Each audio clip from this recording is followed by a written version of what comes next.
A paz do Senhor para todos. Boa noite a todos também. Fiz um convite para o Vitinho, né? Treina com a gente, atleta também. É meu adversário na corrida, mas aquele é meu irmão em Cristo. A Samla, né? As meninas, não sei se lembra dela, que ela era pequenininha, né? Inclusive, até uma coisa que a Samla me comentou, não sei se eu posso comentar, posso? Me deixou muito feliz, irmão, e toda a honra, toda a glória a Deus, mas quando a pessoa comenta alguma coisa boa de Deus, que você teve uma participação naquele assunto, Deus te usou ali, né? Porque toda a honra e toda a glória a Deus, sem Ele não podemos fazer nada. É impossível você orar para uma pessoa, por mais santo que você seja, e ela ser curada, sabia? Você pode ser santo no limite, e ela não, se Deus não quiser, ela não vai ser curada.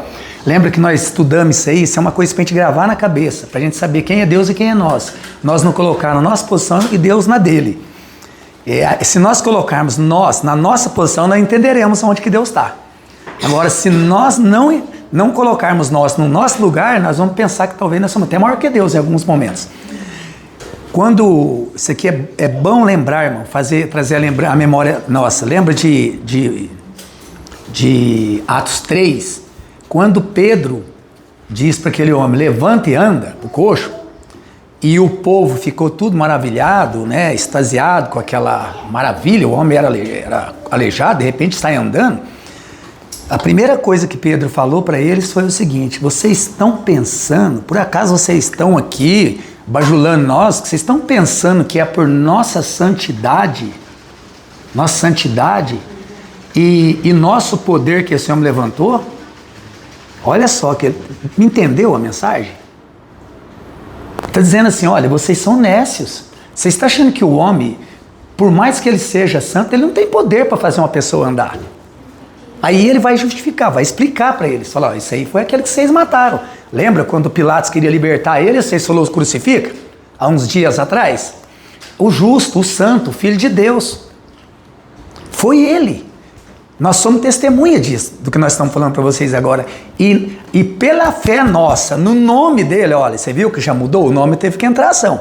Pela fé no nome dele, fez o próprio nome, ou seja, por eu crer no nome, o nome deu poder a esse homem, e a Bíblia fala que o próprio nome gerou fé no coração do coxo para ser curado. Ou seja, não teve a participação no Pedro foi só um canal para poder usar a boca de Deus. Mas não teve a participação de Pedro, não foi a santidade, não foi o poder e nem foi a fé do coxo para levantar. Foi tudo a obra de Deus. Deus preparou fé para João e Pedro para crer no nome de Jesus. O nome de Jesus deu fé àquele coxo para ele levantar. Ou seja, os personagens ficou isentos de tudo. Deus agiu 100% sozinho. Agora, ele usa nós. Por que ele usa nós? Isso é um motivo para alegria. É privilégio. Quando Deus pode usar, é privilégio. Entendeu? Não é para você ensoberbecer, Deus está me usando, né? Eu fiz isso. Não. Graças a Deus está me usando ainda. Porque numa geração corrupta dessa, mal, a pior geração que já pisou na terra, se você for usado por Deus, você tem que agradecer a Deus. Fala, Senhor, me santifica mais. Me ajuda a melhorar, porque eu estou envergonhado. Porque eu não mereço, o Senhor ainda está me usando. Né? E contar rapidinho, e eu fiquei muito feliz, até emocionei. Eu estava na outra corrida passada, até que eu ganhei, né? E a Samla me encontrou, eu não lembrava mais dela. Ela era tamanho do Oswaldinho ali, eu acho, uns 9 anos. E o que foi mesmo que eu falei para você, que você falou, eu não me lembro. Diz aí. Eu ia na igreja dele, eu tinha uns 6, 7 anos, eu ia com minha madrinha, com meu padrinho. Na época, uma vez eu fui com a minha mãe nunca ia. E naquela época, Deus usou você também, o pastor, lá com a minha mãe. Aí ele falou assim, que um dia eu ia ser o esteio da minha casa e que as coisas iam andar conforme a minha vida andasse. Aí, como se eu fosse o pilar, um dia eu ser o pilar, mas como, né? Tem minha mãe, mas aconteceu esse cenário, aí passou, depois disso, 9 anos, aí eu fui se tornar o esteio da minha casa e fiquei por muitos anos assim, pra cumprir a palavra, depois de tantos anos que eu vi o pastor de novo na corrida. E isso, irmãos, por que eu pedi para ela falar? Porque, irmãos, isso aqui é para gerar fé no nosso coração. Não é para a gente engrandecer a gente, mas é para saber que Deus ainda usa. Basta a gente se colocar na posição, a gente orar, a gente buscar a Deus. Se a gente tiver comunhão, e nessa época aí, até eu já tinha comentado com o Roberto, nessa época eu tinha bastante comunhão com Deus. Então, Deus usa, mas Deus quer o quê? Que nós aproximemos dele. Nós temos que tornar mais parecido com Deus, para Deus poder fazer a obra em nós. Deus nos ama, Deus nos ama. Se ele nos salvou, com nossos pecados e tudo, Pedro disse que ele já levou no madeiro os nossos pecados, daquele que é salvo. Os escolhidos dele, Deus não morreu por todo mundo, nós precisamos entender isso. Deus morreu para os dele, entende? Porque se ele morresse por todo mundo, não poderia ter criado o inferno. Porque já que ele morreu por todo mundo, uma vez para que o inferno? Ninguém vai para lá, né? Aí ele teria que salvar até o diabo. Mas Deus não morreu por todo mundo. Tanto que ele fala, a porta é estreita e tem a porta larga. E ele fala que a estreita são poucos que a encontram. Ou seja, são poucos. E eu fiquei feliz por quê? Porque naquela época eu tinha muito comunhão com Deus. E isso me fez o quê? Por um lado eu fiquei triste, porque eu falei, eu preciso buscar mais a Deus, né? Para que Deus use mais nós. Deus quer usar nós em benefício de alguém, ajudar alguém. E de todas as formas, financeiramente, uma oração, você pode orar uma pessoa ser curada, financeiramente você pode dar uma cesta básica, um remédio. Então a ajuda, são N's ajuda, entendeu? Agora nós precisamos estar o quê? Disponível para isso. Para estar disponível para isso, tem que estar o quê? Na presença de Deus, pedindo. Hoje você não vê pessoas buscando dons, buscando, sabe? Falando, Deus me usa. Não, a pessoa mal vem na igreja, vai embora. Sabe, aquela coisa assim desanimadora, né? Eu tenho que ir de novo. Ou, quando é menor, minha mãe quer que eu vou. Irmãos, os adultos, né, a maioria nem quer vir mais, né? Então, não acreditam mais em nada, né? Tá difícil a coisa, sabe? E a gente sabe que, como o Derek falou, o fim dos tempos é assim. A fé ia começar a esfriar mesmo. E a gente tem que tomar cuidado para isso não atingir nós. Senão até nós deixa tudo para lá e fica levando nossa vidinha normal e achando que nós é crente. E a Bíblia diz que aquele que é nascido de Deus não peca. E aquele que é de Deus, ele quer Deus, ué. Se você não quer Deus, começa a desanimar de Deus, você tem que duvidar da sua salvação. Porque quem ama a Deus, ou quem ama alguém, quer ficar próximo. Não tem como você amar alguém e querer viver distante daquele ser, daquela pessoa. Amém? Então vamos orar. Vocês podem deixar a Bíblia aí aberta, fazendo um favor, em Mateus 7. Senhor nosso Deus, nós te agradecemos nessa noite, Pai, por o Senhor tardar, mas não falhar, Pai. Diante desse testemunho, Pai, nem eu sabia, Pai, porque tanto tempo passou, Senhor. Mas isso mostra, Pai, que o Senhor usa quem o Senhor quer, na hora que o Senhor quer, do jeito que o Senhor quer, Pai. Mas é importante, Senhor, que nós entramos na seara, Pai, e trabalhamos para Ti, Pai. É importante que nós sejamos arauto do Senhor, Pai. Sejamos canais, bocas do Senhor, Pai. E é importante que nós tenhamos uma comunhão com o Senhor, Pai, para nós discernirmos a voz do Espírito, Pai. Porque nós vemos muitos falsos profetas, Pai, que falam muito em Teu nome, Pai, mas por falta de comunhão e conhecimento, Pai, houve voz de espíritos enganadores, Pai. O Senhor disse que nós temos que discernir o Espírito que está falando, Senhor. E para isso, Pai, nós precisamos estar em comunhão, em plena comunhão contigo, Pai. Porque é só o Senhor, Pai, que pode nos ajudar a discernir as vozes, Pai. De outra maneira, Pai, nós ouviremos qualquer coisa, Pai, e acreditaremos, Senhor.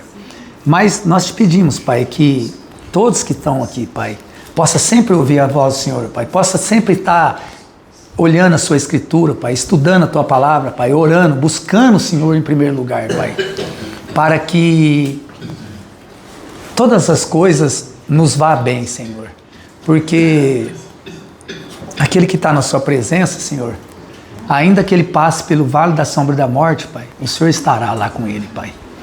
E ele pode até passar pelo vale, mas não vai ficar nele, Pai. Ele vai sair na outra margem, Pai, e vai pisar em terra seca novamente, Pai. E ainda com algumas dificuldades, Pai, mas Se o Senhor estiver conosco, Pai, a Bíblia diz que o Senhor é vencedor invicto, nunca perdeu uma batalha. Quem anda contigo jamais sucumbirá a uma derrota, Senhor. E as dificuldades, Pai, as tribulações, Pai, faz parte da nossa vida, Pai. Haja vista, não há ninguém que sofreu mais que teu filho, Pai. Mas a vitória vem no final, Senhor. É assim que nós devemos considerar a nossa fé, Pai. Que do mesmo jeito que Ele venceu o mundo, nós também podemos vencer, Senhor. Eu te agradeço em nome de Jesus, Pai, e que essa palavra, Pai, possa esclarecer alguns pontos, Pai, em nossos corações, Pai, e nos alertar, Pai, para uma vida mais próxima do Senhor, Pai, e aumentar a nossa fé em nossos corações, Pai, porque enquanto que a fé vai se esfriar, Senhor, nós te pedimos que a nossa aumente, Pai, porque quanto mais dificuldade nós tiver, Pai, de crença na humanidade, Pai, mais nós precisamos estar alicerçados na fé, Pai, porque senão até mesmo nós poderemos ser engodados, Pai, por esse sistema religioso, Pai, que muitas das vezes, Pai, favorece mais o clero ou mesmo o dirigente da igreja do que os seus filhos, Pai, e a Tua palavra, Pai. Às vezes estão muito mais ligados a isso, Pai, do que ligado nas Escrituras, Pai. Nós te agradecemos em nome de Jesus. Amém. Amém. Irmãos, então 7:15. Deus me deu nós já falamos sobre esse tema, o Derek já falou, e nós já falamos biblicamente, colocamos versículos, mostramos, mas agora eu vou falar de uma outra forma, um esclarecimento para nós entender um outro lado dessa história. Mas nós vamos bater em algumas coisas aqui. Então, Mateus 7:15. Olha bem, isso aqui é importantíssimo para todos nós. Nós temos que prestar atenção nisso aqui no nosso dia a dia. Olha o que ele diz, ó. Acautelai-vos, porém, dos falsos profetas que vêm até vós vestidos como ovelhas, mas interiormente são lobos devoradores. Ou seja, tem a aparência de uma ovelha de Deus, né? A ovelha de Deus. Mas dentro é um lobo feroz. Quem que é o lobo feroz? É o mercenário. Lembra que Jesus fala da ovelha? Eu sou o bom pastor, né? E tem um mercenário também, que vem de noite para pegar as ovelhas, ele é o lobo. Então, acautelai, esteja atento, sabe? Sabe quando você fica atento? O cara manda você entrar numa casa, aí você entra e fala, ó, mas tem um cachorro brabo aí. Você não vai entrar subiando, olhando para a lua. Você vai ficar esperto com o cachorro é brabo, então você vai estar sempre acautelai. E como é que você faz isso dentro de uma igreja? Prestando atenção no que ele está falando, no que ele está pregando. Então, se você for numa outra igreja, presta atenção se é bíblico o que ele está falando. Porque, afinal de contas, o nosso livro de fé e regra é esse. Então, o que ele está falando tem que estar baseado nisso aqui. E se ele está lendo isso aqui, a não ser que ele esteja lendo algo escuro e outra coisa, mas se ele estiver lendo isso aqui, tem que estar baseado nisso aqui. Se não estiver baseado, por isso que é importante ler a Escritura. Chega uma hora que você leu, caiu no texto que ele está falando, você já leu aquele texto, qualquer coisa que ele modificar ali, você já sabe. Então você vai o quê? Acautelar daquilo. Você não vai nem dar atenção. Talvez você vai esperar o culto acabar, sair para não escandalizar. Mas você vai embora. Entendeu? E se ele der oportunidade, você tem que denunciar ele, falar para ele, olha, o que o senhor falou não é verdade. Tem que falar, você tem que denunciar. A Bíblia, você anuncia a justiça, mas denuncia a injustiça. Só que as pessoas hoje têm medo de denunciar. Porque colocaram na cabeça deles, sabe o quê? Não pode tocar no ungido. É isso que está na cabeça. Isso foi formado na nossa cabeça. Mas você sabe disso, né, Moacir? Foi formado, ungido, o cara está lá em cima, ele é maior que todos. Não. A Bíblia diz que só tem um mestre, a saber, Cristo. O resto é tudo irmão. Está tudo nivelado. Não importa eu estar aqui, ou se eu tivesse mais alto. É a mesma coisa. Eu sou sujeito às mesmas falhas. Eu posso ir para o inferno e vocês para o céu. Isso não muda, é a vontade de Deus. Ele pode fazer isso se ele quiser. Ele é soberano. Você entendeu? Não adianta o cara se engrandecer e achar que ele é o bom. Não adianta, ele pode fazer milagre, ele pode fazer maravilha, levantar a gente da cadeira de roda, pode fazer, a igreja pode fazer as cadeiras, ir lá no céu e voltar, não vai mudar nada. Ele vai para o inferno, já tem um versículo que Jesus falou. Muitos virão no último dia e dirão, não fizemos milagre em teu nome, não curamos, não fizemos isso, fizemos aquilo. E Jesus falou, aparta-vos de mim que eu nem te conheço. Nunca vos conheci, não é nem te conheço, eu nunca vos conheci, ou seja, desde quando você nasceu eu não te conheço como crente. Te conheço como ímpio, ou como integrante do inferno. Entendeu? Isso a hora chegou. É mais ou menos assim, irmão. Você entendeu? Que nada do que o homem faz, nada do que o homem é, muda nada. Isso não muda a situação dele para Deus. O que vai mudar é a salvação e a fé dele em Cristo só. Por isso que Jesus disse assim, olha, quando os discípulos perguntou, o que faremos nós para realizar a obra de Deus? Porque todo mundo fica pensando, né? Você tem que fazer a obra, irmão, fazer a obra. Qual que é a obra? Os pastores falam, você tem que fazer isso, tem que fazer aquilo, você tem que fazer aquilo. Né? Mas Jesus nunca falou isso. Jesus disse, a obra de Deus é esta, que creiais naquele que ele enviou. Quem foi que Deus enviou? Jesus Cristo. A obra, a maior obra que você pode fazer na sua vida é crer em Cristo. Porque se você não crer em Cristo, nenhuma obra vai fazer sentido.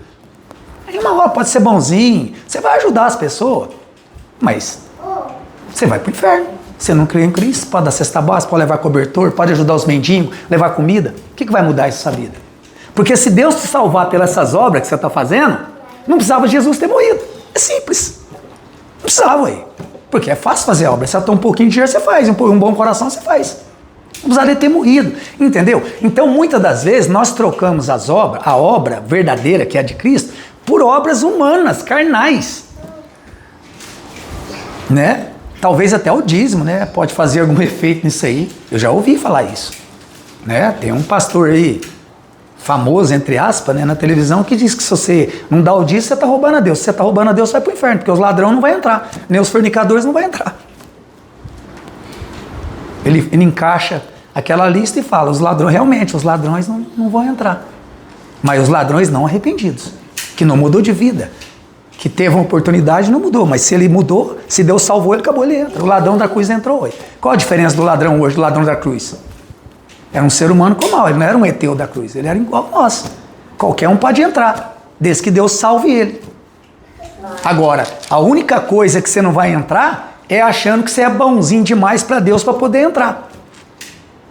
Eu estou aqui ainda, mas tem que continuar. O que Deus... Lembra do publicano e o fariseu? Ele achava-se bom demais para entrar. Ele era um religioso melhor que nós. Porque, ó, ele dava o dízimo de tudo quanto ele ganhava. Se ele ganhava 10 laranjas, ele dava uma para a igreja, viu? Que era de tudo aí.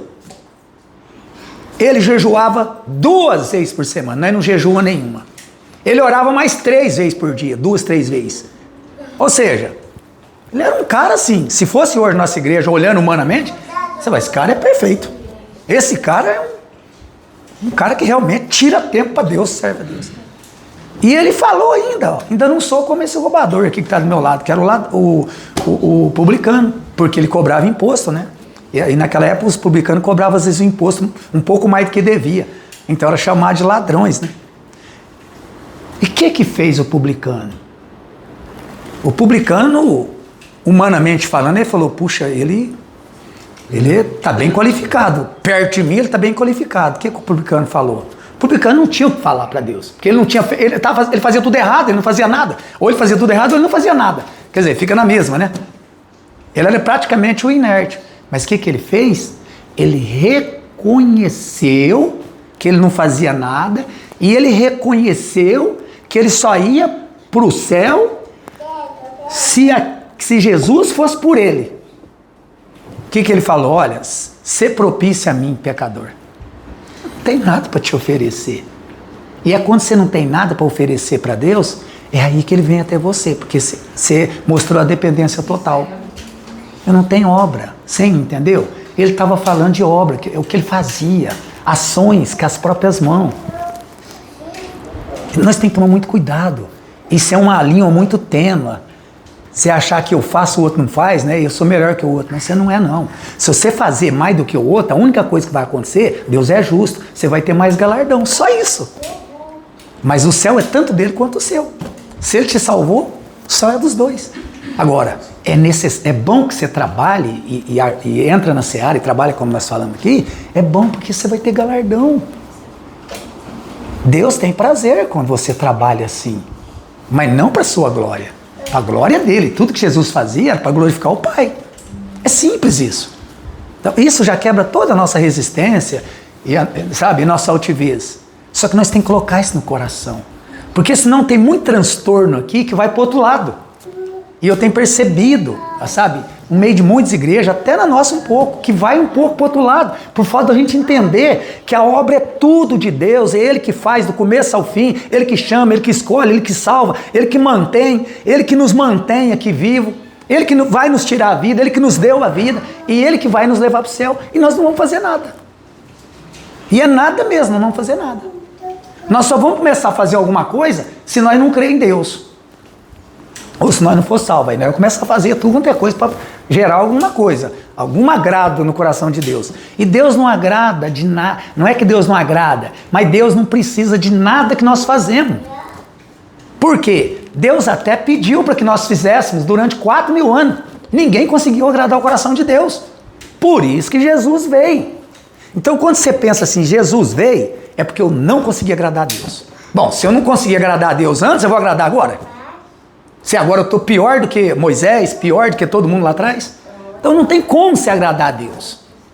Quando você glorifica Deus, quando você louva para Deus, quando você ora para alguém, quando você lê a Bíblia, quando você faz aquilo não é importante para Deus, aquilo é importante para você. Porque Deus, Ele era glorificado muito antes de você nascer. Lembra de João 17:10? 17, não sei se era o 10, falei sem querer agora. 4, né?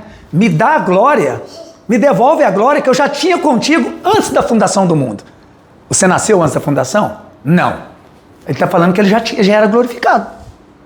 Então Deus não precisa de nada nosso. Entende?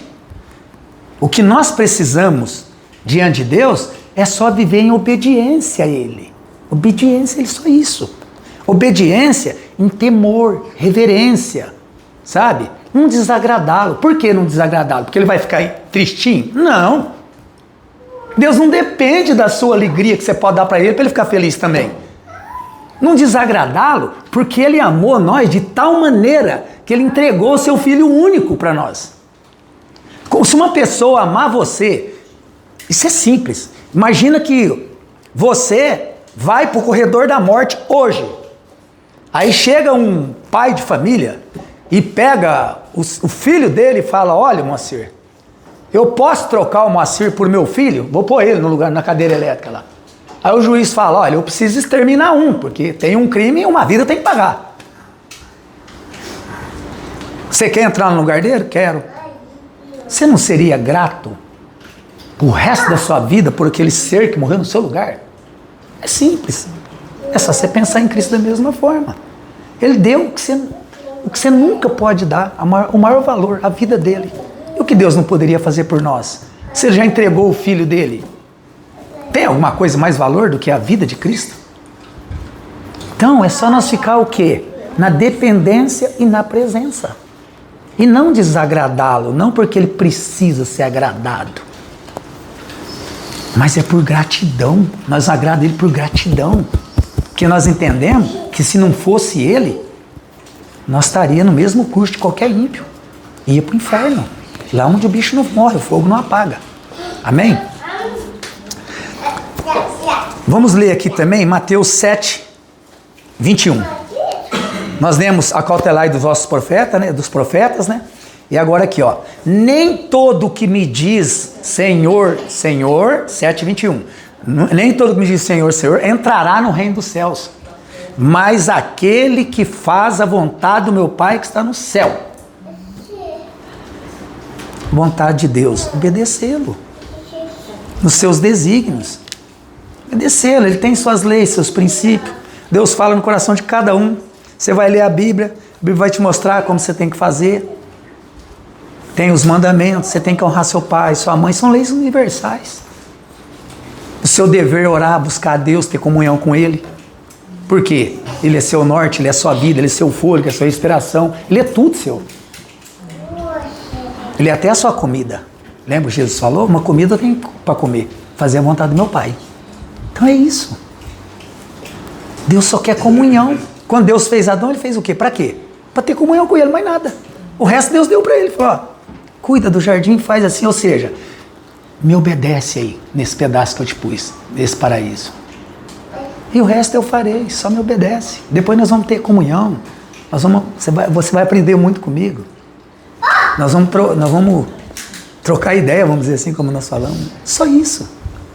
Mas o homem não ficou satisfeito com isso. E nós também não fica, né? Às vezes nós queremos até ajudar Deus em algumas coisas. Nós põe na mão de Deus, daqui a pouquinho amanhã nós já quer tirar, porque não resolveu. Deus, deixa isso aí que o senhor está demorando demais. Deixa isso aí que eu sou melhor nisso aí. Nessa parte aí eu entendo melhor que o senhor. A gente, você acha? Eu já fiz isso várias vezes. Não, meu Deus, eu vou tentar outra forma aqui. Não, irmão, não tem jeito. E isso nós precisamos compreendendo, de acordo com a vida vai passar, tem que ir compreendendo o mais rápido possível. Por que a gente dá muita cabeçada? Por causa disso. Porque a gente não deixa Deus resolver. A gente vem na igreja, vou entregar meus problemas na igreja agora que eu chegar lá. Eu vou orar a Deus, vou pedir perdão, vou falar, Deus, o senhor vai cuidar da minha vida. A hora que eu saio no portão ali, eu já pego o saco de problema ali e já vou embora com ele de novo para resolver. Aí eu começo a resolver. Não adianta nada. Amém? Então vamos lá, nós falamos sobre os falsos profetas aqui na coisa aqui e falamos que nem todo que diz Senhor, Senhor vai entrar no céu. Isso é muito sério. Eu quero falar uma coisa aqui, eu vou até tocar num ponto só, porque muita coisa eu poderia falar, mas um ponto aqui já é o suficiente. E isso aqui nós vamos dar, é uma nova, vamos falar assim, uma nova compreensão, uma compreensão um pouco mais estendida do que só ler e falar, olha, está escrito isso, está escrito aquilo, para nós entendermos. Então vou pôr aqui, meus irmãos, estamos numa era em que quase todos dizem crer em Deus, até mesmo os falsos profetas. E você sabe uma coisa interessante dos falsos profetas? Que eles saem da igreja boa. Mas você nunca vê um falso profeta sair da igreja ruim e ir para uma igreja boa. Ele sai da igreja boa e vai para a igreja ruim. Lembra de Paulo que ele falou? Saíram do meio de nós, mas porque não eram dos nossos, porque se fosse um dos nossos estaria aqui. Então, ou seja, ele entra na igreja que prega Deus, ele vê que aquilo ali é só ensinamento, correção, doutrina, precisa melhorar a sua vida espiritual, isso, na sociedade, você precisa melhorar como homem, como mulher, como esposa, não é assim? Aí o cara faz isso aqui, não dá futuro. Aí ele estuda um pouquinho, ele abre uma igreja, ele começa a pregar a bênção, material, tudo, entendeu? Aí ele é doutrinado pelo diabo. Porque quem foi que ofereceu riqueza na Bíblia para alguém? Foi Deus? Não. Olha aqui, ó. Tá vendo? E tudo esse mundo aí, ó. Então, somente se me adorares, isso aqui é tudo é seu. Olha a igreja boa. Jesus, olha o que ele falou. Somente adorarás a Deus. Ou seja, para mim o mais importante é estar na presença de Deus do que ter todas essas riquezas. É para nós também isso ou não? Será? Complicado. Teve um hino aí que me comprometeu no final e eu falei, vixe, será que eu quero isso mesmo? Será que eu dou conta de cantar, de começar a viver o que está cantando? É. O hino ali falou de união, né? Quase todos os 3 hinos, né? Então nós estamos numa era em que quase todos dizem crer em Deus. Agora veja bem, Deus esse, qual Deus que quase todos crê? O Deus que está nos vidros dos carros, o Deus que está nos outdoor, nos adesivos e até na política. Esse é o Deus que a maioria crê. Certo? Eu vou mostrar para você que é. Ó. Mas, que Deus é esse que nos tem apresentado? Nós fomos apresentados um Deus esse. Nós, Badia, Moacir, eu, que somos os mais velhos de igreja, nós, se não desse dízimo, nós não era bom cristão. Entendeu? Qualquer coisinha, você não serve para isso, não serve para aquilo. Assim, quer dizer, você tinha que fazer algo de você para ser aceito, muito bem aceito na igreja. Por quê? Quem era o cabeça? Não era Cristo, era o dono da igreja. O Roberto mesmo falou que ele via tudo errado, aí um dia deram a oportunidade para pregar, o dia que ele pregou ninguém chamou mais ele, expulsou ele da igreja. Como é, gente, olha como é que é simples, como é que você pega a Bíblia, prega a verdade e é expulso da igreja? Aí eu te pergunto, de quem que é essa igreja? É de Deus ou do pastor? Eles falavam que tinha que seguir a regra. O RI, chamava Regulamento Interno, uma carteirinha então, pelo missionário Davi Miranda da Deus e Amor. Se você não seguisse aquilo ali, ainda que era uma contramão das escrituras, você não podia falar. Então, tá vendo? Quer dizer, o dono tem um outro dono. Eles não abriam a Bíblia para te combater, eles abriam o regulamento interno da igreja. É uma igreja antropocêntrica. Ou seja, você sabe que igreja que é essa? Vou falar para vocês, está na Bíblia. Laodiceia. Laodiceia falou que era rica, abastada, não precisava de mais nada. Nós tem tudo. Nós tem tudo. Sabe o que Jesus falou? Eu já estou de fora da porta da igreja de vocês faz muito tempo. Eu estou aqui batendo. Olha, a misericórdia. Ainda tem chance, enquanto a vida há esperança. Eu estou batendo, se vocês abrirem, eu ainda entro e ceio com vocês. Ou seja, se nós pensar em ceia, aquela ceia que eles tomavam, Jesus nunca participou. No momento da ceia, que hoje é o momento de ceia. Percebeu? Tem igreja rica, que todo mundo fala, nossa igreja é pomposa e tal. E Deus também nem está lá dentro. E nós conseguimos perceber isso? Consegue. Se estudar a escritura, consegue. Se orar, consegue. Só de você olhar assim, ó, a hora que começar um louvor, uma coisa assim, Deus fala, isso aqui aqui não tem Deus. Deus mostra para você. Sabe por quê? Porque a igreja não é tirados para fora, separado. Então, se a igreja de Deus, porventura alguém, a igreja de Deus somos nós, entrar numa igreja que não é de Deus, Deus tira para fora. Deus fala, não fica aí mais, não vai mais aí. Às vezes você nem vai entender, mas se você ouvir a voz de Deus é o suficiente. Você sai e vai embora. Aí Deus vai te mostrando. Aí você escutou aquela palavra, o Espírito Santo vai jogando versículo, mostrando, isso aqui está errado, isso aqui está errado, isso aqui tá errado. Isso aqui ofende a mim, ofende a Deus, entendeu? Ofende toda a fé cristã. E assim por diante. Amém? Então, que Deus é esse que nos é apresentado? Com certeza um Deus moldado segundo os corações das pessoas e segundo os seus interesses. Irmão, eu estou falando daquilo que eu vivi uns 20, 30 anos na igreja. Só que eu sei que depois que você sai da igreja, leva um tempo para você desarraigar do mal. Daquela coisa que entranhou no seu coração. Pensamentos que você acha que é certo. Às vezes a pessoa mostra para você na Bíblia, é assim que Deus fez. Mas você não consegue tirar no começo. Eu demorei anos às vezes também, para libertar de tudo aquilo. Porque uma vez que você é treinado, para você destreinar fica mais difícil. É tão difícil treinar, mas também para destreinar é difícil para você tirar aquilo de dentro. Você não consegue, porque você tem uma visão. Você ficou a vida inteira olhando ali, é ali, é isso aqui que é o certo. E o pastor falando, é isso que é o certo. E você, é verdade, tá certo mesmo, acabou. É que nem tem um ditado aí que anda falando, né, no nosso país, né? Uma mentira contada muitas vezes acaba virando uma verdade no seu coração, mesmo que ela conte, porque a mentira sempre é mentira. Pode contar 1000 vezes, ela não vai deixar de ser mentira. Mas por tanto contar aquela mentira, você fala, deve ser verdade isso mesmo, e todo mundo está falando. Entende? Então, com certeza um Deus moldado segundo os corações das pessoas e segundo os seus interesses. A igreja contemporânea é isso. Molda um Deus segundo a vontade dela, um Deus humano, e segundo o interesse que ela quer. Para usar Deus, né, para esses interesses. Isso é um sistema religioso que forma um Deus mais próximo do desejo humano. Quer dizer, você pega aquele Deus e põe ele mais perto do que o homem é. Porque se você colocar Deus do jeito que ele é, vai dar um contraditório 100%. Vai ser imã contra imã, vai expulsar, não vai ter jeito. Então você molda ele segundo, mais próximo do coração humano. E aí, do que o Deus, você molda mais próximo do coração humano do que o Deus revelado nas Escrituras. Ou seja, você esquece o padrão de Deus da Escritura. Porém, esse Deus, eu estou escrevendo tudo minúsculo esse Deus, irmão. Porque não é o verdadeiro mesmo, por isso que eu pus minúsculo. Porém, esse Deus, é amoroso, mas não se ira. Não é assim hoje? Não, Deus é amor, irmão. Mas não se ira. Ele só ama. Ele não pune o pecado também. Outra coisa que ele fala. Ele nos entende, Deus nos entende. Não é nós que tem que entender Deus, não. Ele nos entende. O que mais que ele faz? E ele é bem suave em santidade, o Deus que se prega hoje, ele suaviza a santidade de Deus, sabe? Não, Deus não é tão assim não, irmão. Deus não é tão santo, não. Na Bíblia ele é santo, santo, santo. Talvez é mais ou menos santo, o Deus de hoje, moderno. Ele não é tão santo assim não, porque se ele for tão santo assim, ele vai pegar pesado, né? Porque sede santos como eu sou santo, ou seja, já pegou pesado com nós.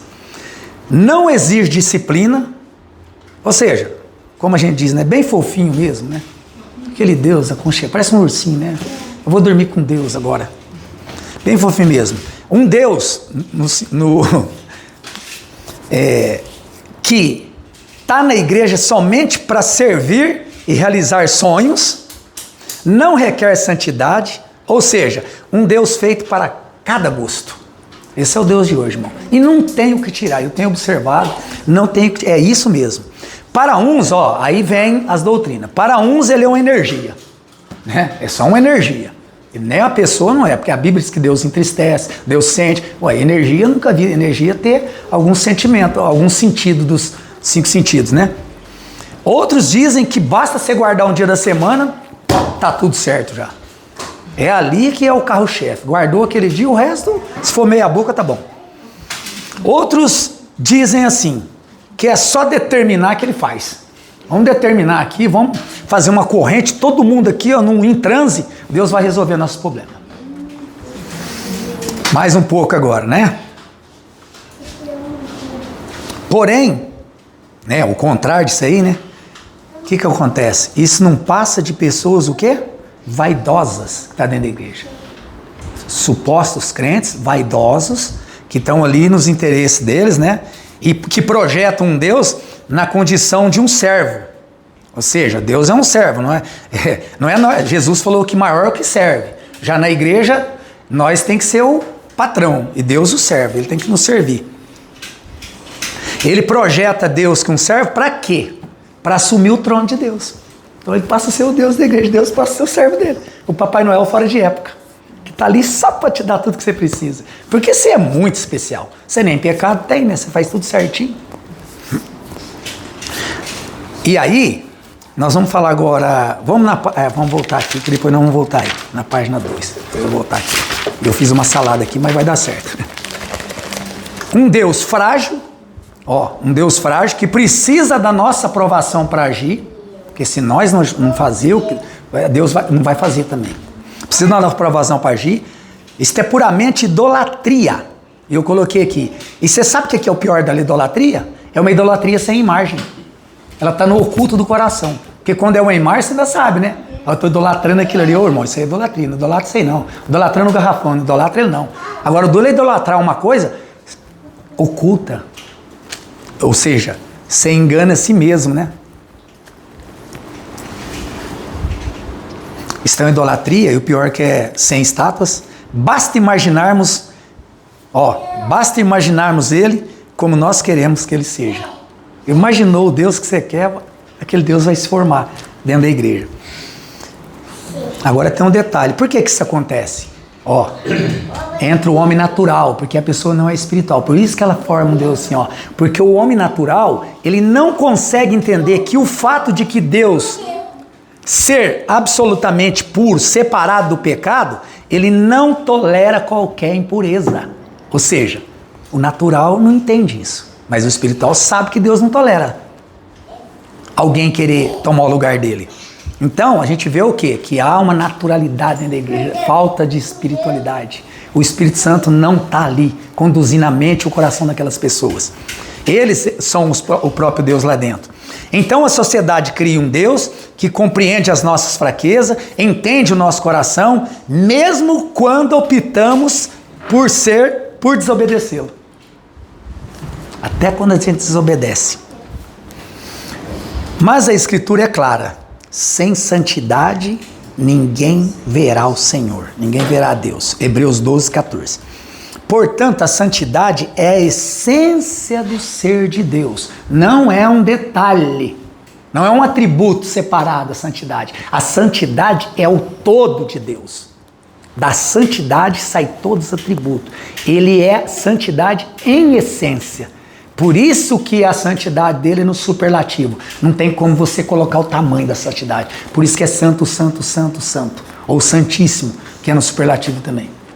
Então, a santidade de Deus é em essência. Nós já sabendo que a santidade é a essência e não só um atributo ou só um detalhe de Deus, nós já deveríamos ficar espertos. Como nós tratamos, né? Devemos tratar Deus. E suavizar, como eu disse, essa santidade é não saber quem é Deus. Se você suaviza a santidade, você não sabe quem é Deus. Você não conhece. Se você não conhece o Deus que ira, que ama, que é justo, que pune, que manda para o inferno, você não conhece Deus. Você conhece o Deus bonzinho só, esse aí que tem apresentado, você não conhece, você precisa conhecer. E se você não conhecer, você morrerá sem ele também. Quando diminuímos Deus, ou seus atributos, ou tudo que ele é, ou a sua grandeza, não há temor, não há reverência, não há adoração.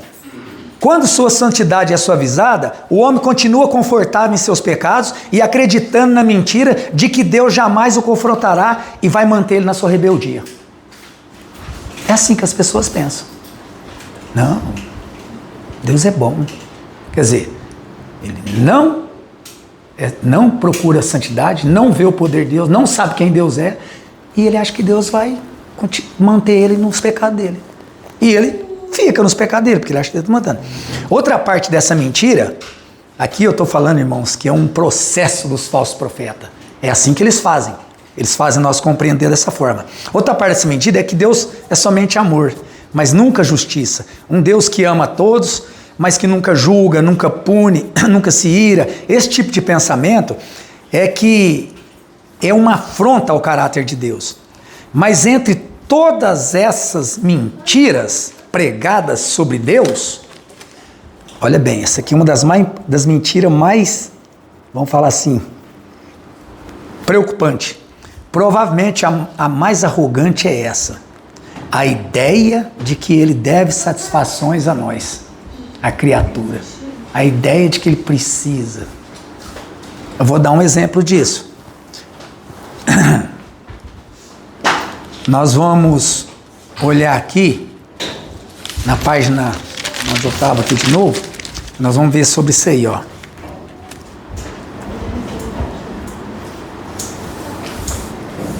Olha só, a ideia de que nós Deus tem que prestar conta para nós às vezes. E depois eu vou explicar isso. Olha o que ele falou para Jó em 42, o que Jó fala em 42, 2. Isso aqui eu vou entrar num caso aqui para nós entendermos isso aqui. Olha aqui, irmãos, o que Deus fala. Bem sei que tudo podes. Ou seja, olha, Deus pode tudo. Ou seja, então você já vê o que? Soberania. E nenhum dos seus planos, tudo que ele quiser planejar e fazer, nenhum dos seus planos pode ser impedido. Ou seja, nada que você queira fazer, contrariar, reclamar de Deus, não vai mudar. Porque, primeiro, ele tudo pode, todo poder, e ninguém pode impedir. Ou seja, ninguém pode confrontá-lo.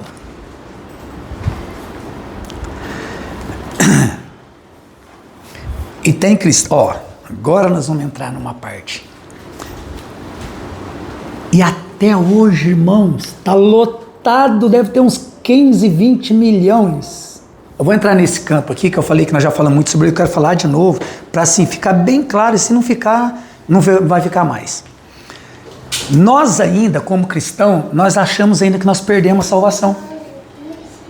Com todo o poder que Deus tem, nenhum plano dele pode ser impedido. A salvação foi um plano de Deus ou não? Sim ou não? Foi. Se foi um plano de Deus, alguém pode impedir essa salvação, que ela continua? Não. Então acabou. Então se você é salvo para sempre? Você é salvo para sempre. Você não é salvo só para sempre aqui, você é salvo para sempre na eternidade. Por que você é salvo para sempre?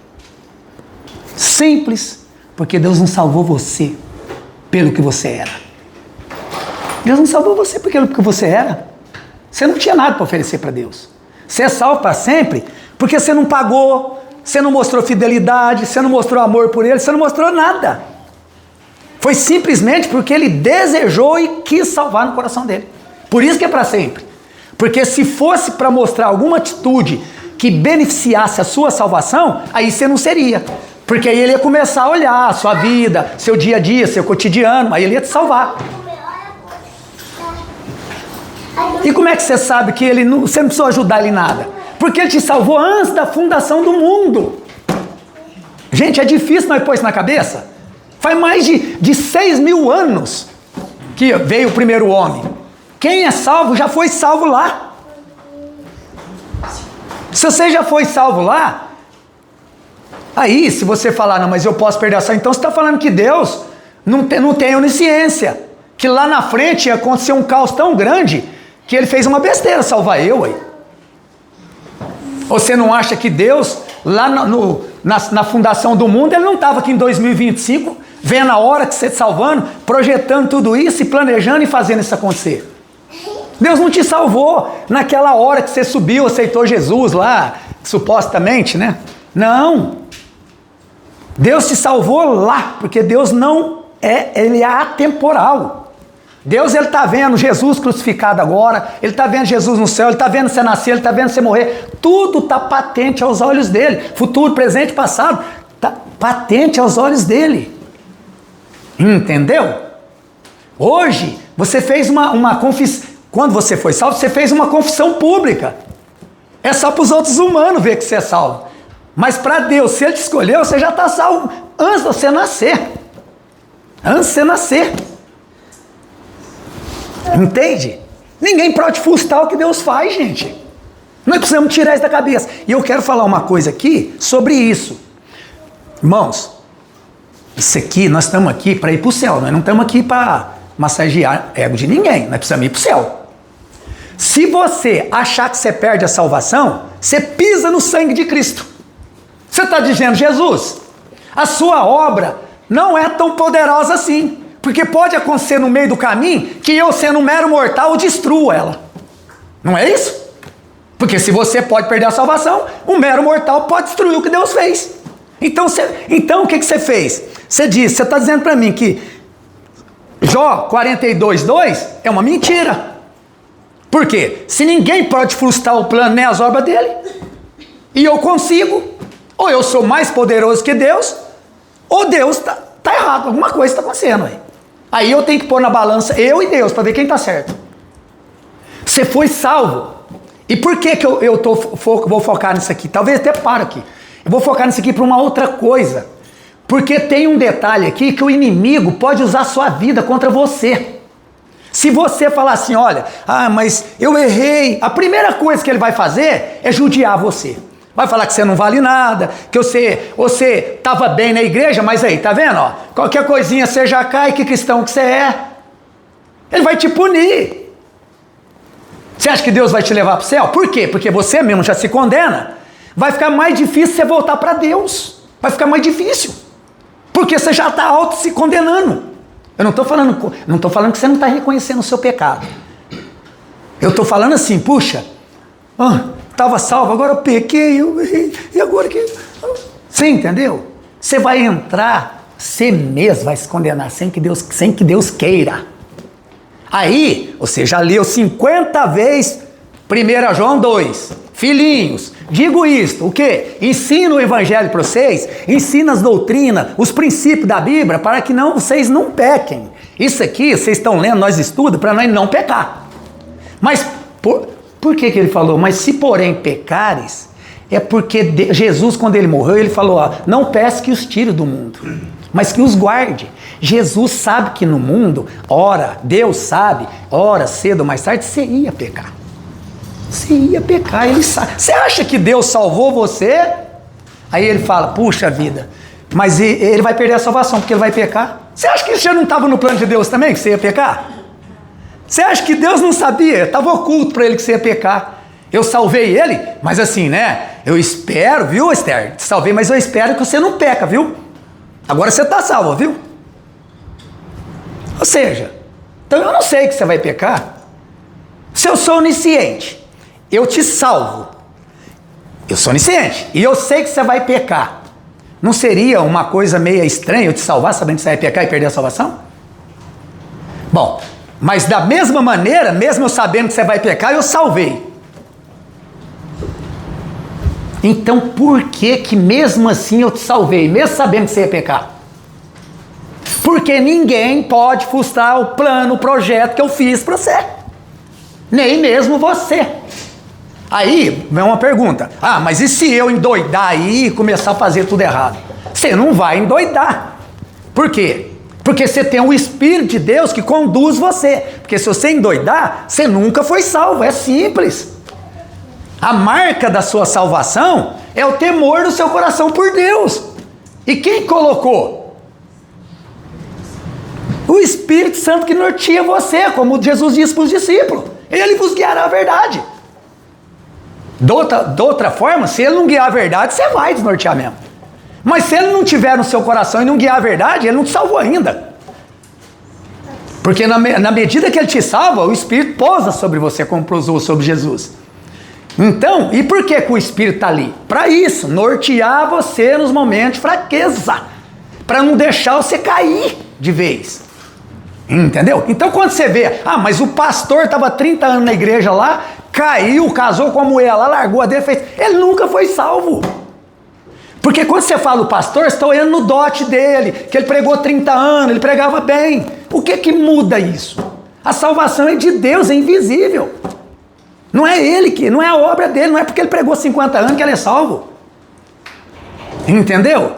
A salvação você vai ver na vida dele. A vida dele continuou sendo conduzida por Deus? Então ele é um salvo. Não continuou? Ele nunca foi. Quantos pregadores pregam e nem acreditam em Deus? Não sei se vocês sabem disso. Tem dezenas, centenas que eles são ateus, mas eles pregam por alguma vantagem. Vão para o inferno. Pô, nós lemos o versículo aí. E quantos pregam e faz milagre, faz tudo e vão para o inferno. Então, é bem claro. Tem pessoas arrebentando Goiás, como a gente fala, né? E vai para o inferno. Mas você vendo aquilo, porque é carnal, né? O cara levantou o cara da igreja de roda. É a mesma coisa do povo da igreja de Atos. Carnal. Já começou a endeusar o João e o Pedro. Não. Obras, dons, isso não atesta a salvação de ninguém. Não é porque você ora inimigo, não é porque você canta bonito, não é porque você põe a mão na cabeça. Isso aí Deus usa quem ele quer, na hora que ele quer, ele usou a mula de Balaião para doutrinar o cara.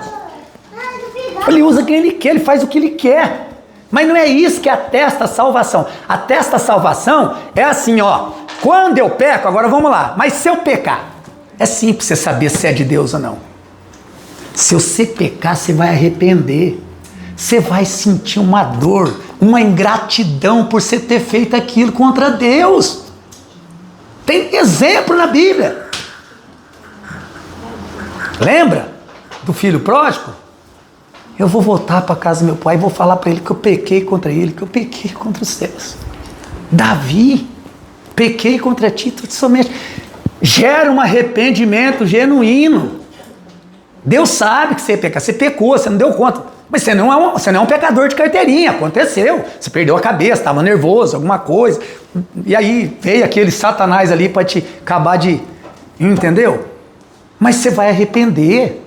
Você vai bater o joelho no chão e falar, Senhor, eu estava tão bem, me perdoa, Senhor. Me ajuda, me santifica nessa área, eu não estou dando conta. Eu não quero cair mais nesse pecado.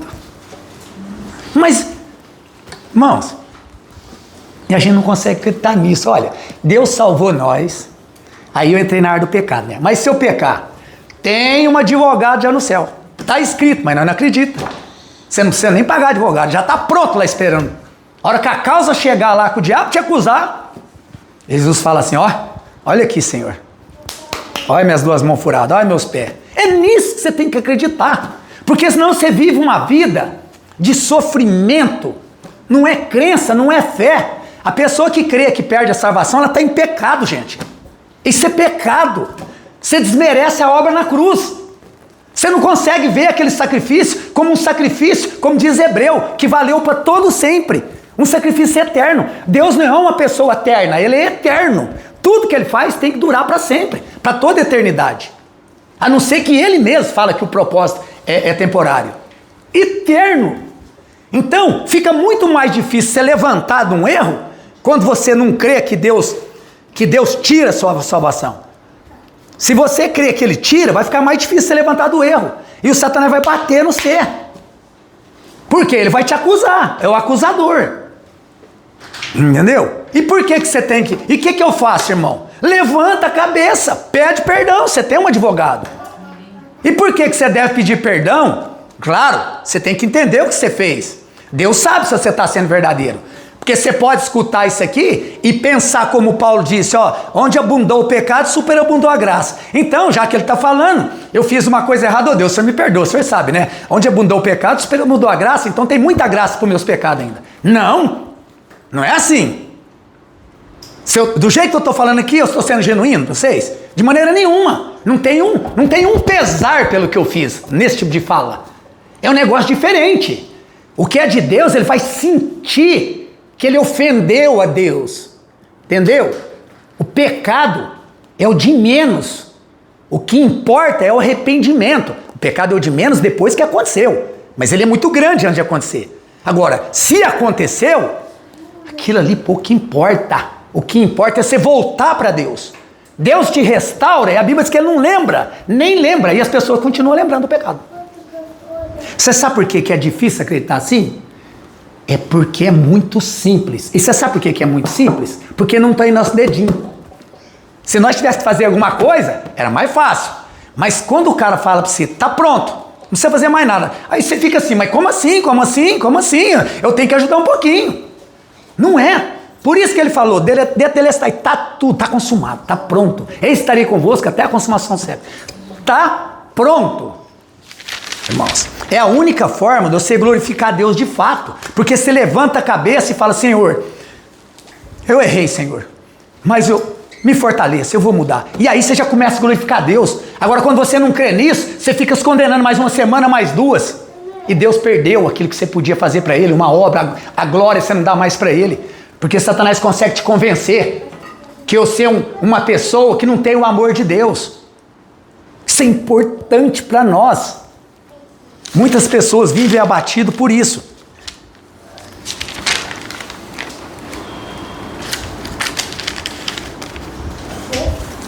E os homens atuais, lembra que eu falei? Eles costumam querer exigir as coisas de Deus, né? Resposta de Deus, né? Por que Deus permite o mal? O pessoal quer saber isso aí. Por que Deus permite o mal? Porque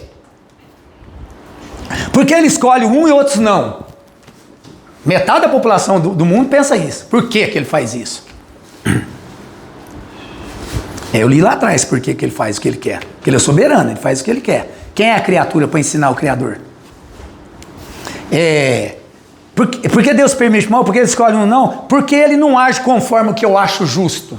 Tem pessoas que é assim, né? Eu não acho justo, assim, né? Se for parar para pensar, né? Começa, né? Vai rebolando ali. Se eu parar para pensar o que Deus... Mas você é justo? Que justiça você tem? Você está no banco do réu como todo mundo? Pode um réu absolver ele mesmo? Sem que o juiz dê o veredito? Mas nós somos réis, nós somos pecadores aí. Pecador é réu, não está no banco do réu. Como é que dá para contestar o juiz? Se nós somos criminosos. Aí fica muito fácil. O criminoso falar, eu acho que o senhor tem que me absolver. Aí fica fácil o julgamento. Essas perguntas só revelam um coração que já não se curva diante da majestade divina, mas que tenta colocar Deus no banco dos réus. É a inversão total dos papéis. O barro interrogando o oleiro, o pó questionando o poderoso e a criatura ditando as regras para o Criador. É assim que a igreja está hoje. Eles que ditam as regras. Eles questionam tudo. Devemos aprender que a soberania de Deus é inquestionável.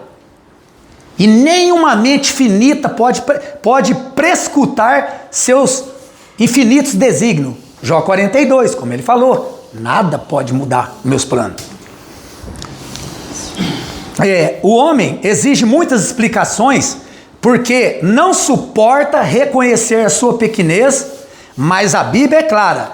Deus não deve nada a ninguém e nem jamais se justificará diante de homem algum. Pelo contrário, é o homem que deve se dobrar diante dele em temor e reverência. A verdade é dura, mas Deus não existe para caber dentro da nossa lógica ou do que nós achamos sobre ele. Diante dessas mentiras propagadas por aí, saiba que Deus é soberano, absoluto, nada foge do seu controle e da sua vontade. Essa soberania é completa sobre a criação, sobre a história, sobre cada coração, inclusive sobre nós que estamos aqui nessa noite. Idolatria sem imagens é criar um falso Deus para nos agradar, um Deus que não tem senso de justiça, de retidão e não é o Deus bíblico. Isso nós fazemos, é isso que nós fazemos, criamos a imagem de um Deus que aceita o nosso pecado, e isso se chama idolatria, que a Bíblia adverte que os idólatras não herdarão o reino dos céus. 1 Coríntios 6, 9 ao 10. Para mudarmos a nossa consciência sobre Deus, aqui estou fazendo já uma aplicação, né? Só quando fomos confrontados pelo verdadeiro Deus, somos levados ao arrependimento genuíno, e a verdadeira adoração é a única que salva. Diante de tantas mentiras, é importante submetermos ao Deus verdadeiro, tal como Ele é e como Ele se revela nas Escrituras. Não há atalho, não há caminho seguro fora da palavra. Não há. Não há livrinho de ninguém. A submissão não é apenas uma decisão intelectual. Tem que ser uma coisa na sua inteireza. Você tem que submeter a Deus. Eu penso que eu tenho que fazer isso por causa que eu entendo. Não, é corpo e alma, é tudo. Você tem que submeter a Deus em tudo. Reconhecendo-nos que a nossa vontade e entendimento são limitados, enquanto Deus é infinito e soberano. Somente através dessa rendição podemos escapar das ilusões humanas e abraçar a verdade que transforma a nossa vida. Submeter ao Deus significa aceitar a sua santidade, temer a sua justiça, confiar em sua soberania e viver sob sua graça. E o único caminho para viver o cristianismo genuíno, que não se baseia naquilo que nos é conveniente, mas num Deus absoluto que merece toda a honra, adoração, obediência. E a mentira que todos repetem sobre Deus deve ser desmascarada, e a glória do verdadeiro Deus precisa ser exaltada. Não podemos contentar com versões confortáveis de Deus. A fé genuína confronta a mentira, reconhece a santidade, a justiça e a soberania de Deus, e responde com temor, arrependimento e adoração. Quando paramos de repetir essas mentiras que nós aprendemos do mundo e nos curvamos diante de Deus, revelado nas Escrituras, encontramos libertação, direção e salvação. A mensagem é clara: abandonar a ilusão e abraçar a verdade não é opcional. É a única forma que eu e você pode glorificar a Deus, para experimentarmos a vida verdadeira que só Ele pode nos dar. João 6,37. Vou confirmar, irmãos, aquilo que Deus... Ninguém muda o plano de Deus. Em tudo. Falei na área de salvação, mas podia falar na área financeira, na área do casamento, na área social, qualquer área, nos seus projetos, tudo. Se Deus está dentro da vontade de Deus, nada vai mudar, a não ser que Ele mesmo queira. Ele tem poder só para mudar e para continuar. João 6,37. Quando ele está falando todo, está falando de pessoas. Todo ser humano que o Pai, Jesus falando, porque quem salva as almas é o Pai, entendeu? É o Pai. O Pai dá as almas para Cristo. Ele entrega as almas. Todo o ser humano que o Pai me dá, virá a mim. Ou seja, não é você que vai. Se o Pai falar, olha, hoje a Esther vai ser salva, eu vou te dar ela. Então você vai, não tem como você não ir, você vai. Porque você não pode frustrar o plano de Deus, então você tem que ir. Então, olha lá, virá a mim. E De maneira nenhuma, em qualquer circunstância, pode chover canivete, cair as estrelas, levantar os meteoros, as águas subir, descer, acabar o mundo. De maneira nenhuma lançarei fora. Ou seja, se o Pai salvar você, entregar você na mão de Cristo, por que na mão de Cristo? Porque Cristo é o pastor, você é a ovelha. Lembra que Jesus falou? Ainda tem algumas ovelhas que não estão nesse aprisco. Minhas, mas que não estão. Quem é essas ovelhas? Nós hoje. Porque ele estava falando naquela época que tinha algumas ovelhas que ainda ia entrar naquele curral, que era nós. Então, se o Pai pegou a Esther, entregou para Jesus, para ela ser mais uma das ovelhas, para ir completando o aprisco, de maneira nenhuma eu lançarei fora, de maneira nenhuma. Não tem nada que atrapalha, que intervém. Nada vai complicar a sua permanência comigo. É isso que ele está dizendo. Ou seja, agora aqui, quem é que está falando isso aqui? João 6,37, é Deus. Está falando isso aqui. Eu tenho que crer nisso aqui ou não? Se eu não crer nisso aqui, eu não posso ler isso aqui também. Eu tenho que crer nisso. Que se Deus me salvou, acabou. Eu sou do Pai, nada me tira. Posso pecar? Pode. Deus te perdoa. Deus vai te levar ao arrependimento, porque Ele que leva também. O ímpio não. O ímpio peca e fala assim, todo mundo faz. E se você for cobrar ele, ele fala, você também já fez isso? Acabou. Ele justifica de todo jeito. Para quê? Para ele não arrepender. Mas você não. Você não vai falar para ninguém. Você vai dobrar o joelho e falar, Deus, me perdoa. Sabe por que você vai fazer isso? Porque você é ovelha dele. Senão você não faria também. Isso atesta que você é ovelha dele. Qual é ainda a nossa dúvida? Depois de ler um texto como esse, precisa algo mais cristalino do que isso? Não precisa. Nós estamos terminando. Salmo 48, 14. Porque, o Salmo 48, 14. Porque este Deus é o nosso Deus para sempre. Ele será o nosso guia até a morte. Salmo 48, 14. Outra afirmação. Que nosso Deus é nosso Deus para sempre. Aí, terrenamente, ele fala que ele vai ser até a morte também.